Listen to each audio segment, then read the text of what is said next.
I শুনছো, ফিরে যাচ্ছ? হ্যাঁ, সবাই যেমন ফেরে। বাড়িতেই যাচ্ছ বুঝি? মায়ের ডাক, যেতেই হবে। হ্যাঁ, সে তোমাকে খুব স্নেহ করেন বটে। মাকে বহুদিন দেখিনি, বহুদিন। তা কবে ফিরছো বলো তো? কি লাভ, একদিন তো যেতেই হয়।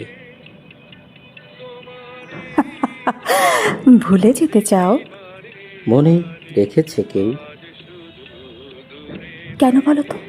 এই পথ নবীনের ফুলের দোকান সাক্ষী, এই উদার আকাশ তো সাক্ষী। আচ্ছা, আকাশের ঠিকানা যার, সে কি মানুষের হয়, কোনো মানবীর? না গো, জলের না কোনো রং থাকতে নেই। হ্যাঁ, ঠিক তাই। আচ্ছা, চলি তবে। সত্যি বলছো, ফিরছো তো? দেখা যাক।